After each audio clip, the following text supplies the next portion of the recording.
Video समस्त को welcome समस्त को मो तरफ धन्यवाद आपणकर आजिका दिनटा शुभकामना हो कहीं मो वीडियो जो मैंने देखुं पूरा पूरा फुल वीडियोटा देखापी चाहतु कहीं आज जो जगह मुझे देखी से जगह पूरा बहुत सुंदर जगह हम आज मुझे गोटे मंदिर को जिमी से मंदिर जगह पूरा बहुत बड़ बड़ माने मूर्ति गुड़ाक अच्छी से माने सब प्रकार मूर्ति अच्छी से मंदिर को जीवा आगु मुझे भिडियोटा बनाऊँगी ये भिडियोटा पूरा आपण मैंने पूरा फुल वीडियो देखापी चाहतु कहीं भिडियोटा न काटिकी पूरा फुल वीडियो देखु मुझे यही रास्तार जिमी यही रास्तार जिमी यहाँ तेलागाड़ी अच्छी यहाँ हूँ रास्तार जिमी मु आसनी यही रास्ता देखी ये रास्ता जो से लोक मैंने आज से रास्ता और जो मुझे आशा करते जो जगह को जावाई से जगह तो मुझे जापारे लेकिन ये जगह जाइए यहाँ हूँ कि देखिए माने यही रास्तार जाइए रास्तार से मैंने बहुत दूरिया बाट हो जाऊँ तो से आज से आम रूम पाखर गोटे मंदिरटे अच्छे से मंदिर बहुत बड़ बड़ मूर्ति अच्छी से भिडियोटा पूरा न काटिकी चलो आम जा से मंदिर देखिए जो जगह आसबार था से जगह को मुझे पहुँची जाइए से मंदिर पाखर मुझे अच्छी से मंदिर देखिए तर फ्रंट भ्यूटा देखिए फ्रंट भ्यू केमती देखु मंदिरटा देखा माने जना पड़ुनी लाइटिंगटा गड़ुच पड़ूना से जना पड़ुनी किसी एबे जना पड़ुची ना टिके टिके आमे जीवा तार से पाख को जीवा मैंने गोड़टा टिके बथा तो से किसी कही पारुना किसी जानी पारुनी देखिए एबे हनुमान मूर्तिटा जो छाती पूरा पूरा येटा अच्छी देखा पूरा मूर्तिटा केते सुंदर ठाकुर मैंने अच्छा पूरा पूरा बड़ बड़ यहाँ गोटे देखिए ना आप फ्रंट भ्यू रहा से भितर बहुत आहरी अच्छी लेकिन एबे आम जा शिव मूर्ति पाखे शिव मूर्ति पाखे आम देखा ये हूँ आम शिव मूर्ति जी कि पूरा आमर एत मुझे जानी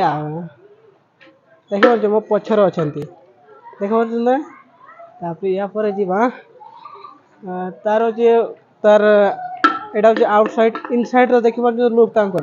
सी जो आम मूर्तिटा आप देखिपुर ना से मूर्तिटा बहुत बड़ा मूर्तिटा माने आपण मैंने देखले जापर भर को जिमी बाहर पट माने माने आउटसाइड मु देखा आप मो भिडियोटा पूरा फुल वीडियो देखिए पूरा केते बड़ माने मंदिरटा छोट हो पारे लेकिन मूर्ति गुड़ाक बहुत बड़ बड़ अच्छी सब ठाकुर अच्छी गोटे भी ठाकुर मिस ना आम जा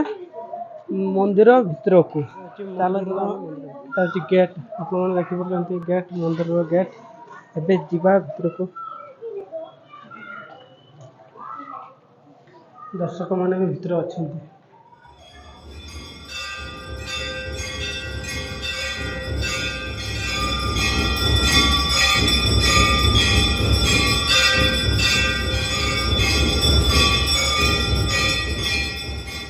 अलरेडी पूरा भितर मंदिर भितर अच्छी मंदिर भितर आप देखिए माने केते बड़ बड़ मूर्ति अच्छी मुझे जानी नी एक मूर्ति अच्छी यहाँ शिव मंदिर आप देखिए यहाँ टे केते बड़ मूर्तिटा पूरा यहाँ मुझे सब गाक मोर आपण मन देखी पूरा पूरा सब किसी देखी हेने यहाँ से शिव मंदिरटा माने शिव मूर्तिटा माने आपण मैंने देखिपार ना मुझे पूरा ऊपर मुझे भ्यूटा आणुची मुझे ऊपर को आने सीढ़ी उपर मत चढ़ापी पड़ो मुझे सीढ़ी उपर चढ़े कहीं मोर गोड़टा आज मैंने बहुत बथा लेकिन बथा हवा सत्ते मुझे करी मुझे जापारूनी भिडियोटा मत बनवाई पड़ो भिडियोटा माने मुझे नुआ नुआ ब्लॉग भिडियोटा आरंभ कर किसी जापारूनी तैयारी करने पड़ुची माने आपण मैंने देखिपे मो भिडियोटा पूरा मु ऊपर को आसी शिव मंदिर लिंगटा अच्छी देखिए एबे आउ टिके राति हो माने तो माने केते समय 6टा है 6टार से लोक आसती देखिपार मंदिर आउ जोड़ा मुझे आपण को देखापी मुझे चाहूँगी शिव मंदिर मूर्ति जिते केते बड़टा है आम ए देखा ये शिव मंदिर आप देखिले ना पूरा देखिपार पूरा लुकटा केते सुंदर होती मु जानी पारि नी जे आज मोर गोड़टा टे बथा तो से किसी ଏଇଟା ମୋର ସବୁଠାରୁ ପ୍ରିୟ, ସବୁଠାରୁ ମାନେ ଏଇ ମନ୍ଦିର ଆସିବା ଆଗରୁ ମାନେ ସବୁଠାରୁ ମୋର ମୋତେ ଫେମସ୍ ଲାଗେ ସେଇ ଆମ ଶିବ ମୂର୍ତ୍ତିଟା। ପୁରା ପୁରା ବହୁତ ବଡ଼, ବହୁତ ମାନେ ବହୁତ ଭଲ ଲାଗେ। କାହିଁକିନା ସେଇ ମୂର୍ତ୍ତି ନେଇକି ବହୁତ ମୁଁ ଆଶା କରେ, ବହୁତ ଚିନ୍ତା କରେ, ଆଉ ବହୁତ ମାନେ ଭଲ ଲାଗେ ମୋତେ ସେଇ ମୂର୍ତ୍ତିଟା। ଏବେ ମୁଁ ଓହ୍ଲାଇମି, ଆପଣ ମୋତେ ଉପରରୁ ଦେଖିବା ପରେ ମୁଁ ଏବେ ତଳକୁ ଓହ୍ଲାଇମି। ତଳକୁ ଓହ୍ଲିକି ତଳ ମାନେ ଭିତର ବାଟ ଆଉ ବାହାର ବାଟ ସମସ୍ତଙ୍କୁ ସବୁଆଡ଼େ ଦେଖିଲେ ଆପଣମାନଙ୍କୁ ମୁଁ କାହିଁକିନା ମୁଁ ଏଇଠି ଆପଣ ଶବ୍ଦଟା କାହିଁକି ବ୍ୟବହାର କରୁଛି, ମୁଁ ଅଲଗା ଲାଙ୍ଗୁଏଜ୍ରେ କହୁଛି ନା, ମୋ ଲାଙ୍ଗୁଏଜ୍ଟା ମୁଁ ମୋର ଦର୍ଶକମାନଙ୍କୁ ମୁଁ କ'ଣ ମାନେ କେଉଁ ଲାଙ୍ଗୁଏଜ୍ ନେଇକି ମୁଁ ସମ୍ବୋଧନ ଜଣାଇବି। କାହିଁକିନା ଆମ ଫୋନ୍ଟା କେବଳ ବେଶୀ ବୟସ୍କ ଲୋକ ହିଁ ଧରନ୍ତି। ମୋଠୁ ଉପର ଯେଉଁ ଲୋକମାନେ ଦେଖୁଛନ୍ତି, ଏଇଟା ହେଉଛି ଶିବ ମହାଦେବ। ଦେଖିପାରୁଛନ୍ତି ଚିତ୍ରଟା ବହୁତ ସୁନ୍ଦର ହେଇଛି। ମୁଁ ଜାଣିପାରୁନଥିଲି ବର୍ଷା ହେଲା, ବର୍ଷା ହେବା ସୂତ୍ରରେ ଏବେ ମୁଁ ଭିତରକୁ ଯିମି। ଆପଣ ଦେଖିଲେ କେତେ ସୁନ୍ଦର ଲାଗିଲା। ମାନେ ଆସିଲା ପରେ ମୋତେ ଏଇ ମନ୍ଦିରକୁ ମୁଁ ଆସିଲା ପରେ ମନ ଟିକେ ବହୁତ ଖୁସି ଲାଗିଲା। ଦେଖିପାରୁଛନ୍ତି